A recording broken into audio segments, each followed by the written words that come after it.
Indian startups ने recent year में remarkable growth witness की है, जिसके चलते country third largest ecosystem for ventures globally में इमर्ज होती हुई नजर आ रही है। Indian government proactively various initiatives जैसे कि स्टार्टअप इंडिया स्कीम के थ्रू सपोर्टिंग एस्पायरिंग एंटरप्रेन्योर्स को सपोर्ट कर रही है।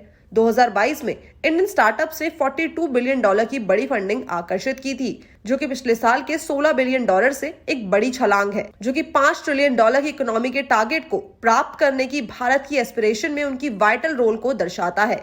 हालांकि इस साल भारत के टेक्निकल फील्ड की फंडिंग में भारी गिरावट देखी गई है। इसके बावजूद भारत ग्लोबल स्केल पर टॉप परफॉर्मेंस करने वाले टेक्नोलॉजिकल इकोसिस्टम में से एक बना हुआ है।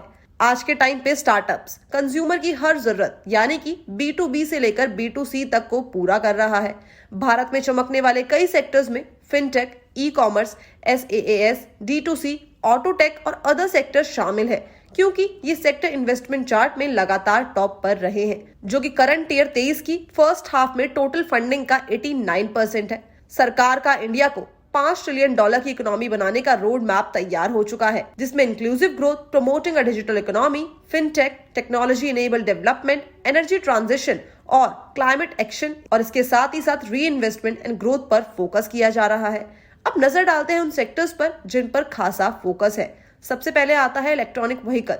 बदलाव और बढ़ावा देने के लिए स्टार्टअप सरकार के सपोर्ट से ईवी सेक्टर को एक सस्टेनेबल इकोसिस्टम बनाने में मदद कर रहे हैं। ईवी मार्केट के 2030 तक 17 ट्रिलियन यूनिट्स की बिक्री तक पहुंचने की उम्मीद है। आज 486 से ज्यादा ईवी स्टार्टअप देश में ग्रीन मोबिलिटी को सक्षम करने के लिए चार्जिंग इंफ्रास्ट्रक्चर, बैटरी रिसाइकलिंग और एनर्जी स्टोरेज सोल्यूशन में अपॉर्चुनिटीज और चैलेंजेस की तलाश कर रहे हैं। इसके बाद आता है फिनटेक। ये सेक्टर इंडिया में सबसे ज्यादा अडॉप्शन रेट यानी कि 87 अडॉप्शन रेट के साथ सबसे अच्छा सेक्टर बना हुआ है।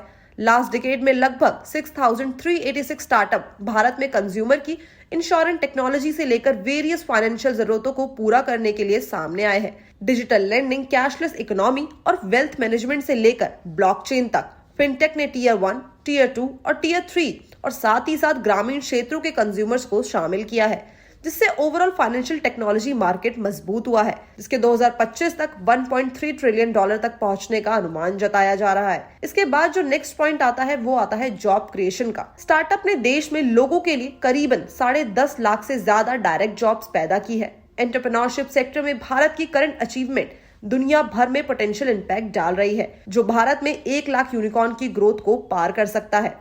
इसके बाद जो सेक्टर आता है वो आता है टेक्नोलॉजी का। भारत की $5 ट्रिलियन की इकोनॉमी के लक्ष्य में स्टार्टअप जिन इंपॉर्टेंट मेथड से योगदान दे रहे हैं, उनमें से कटिंग एज टेक्नोलॉजीज एक इंपॉर्टेंट पार्ट है। Advance battery technology, electric vehicle components और सेल्फ ड्राइविंग टेक्नोलॉजी से लेकर charging infrastructure Indian startup EV space को काफी अच्छे से ड्राइव कर रहे हैं।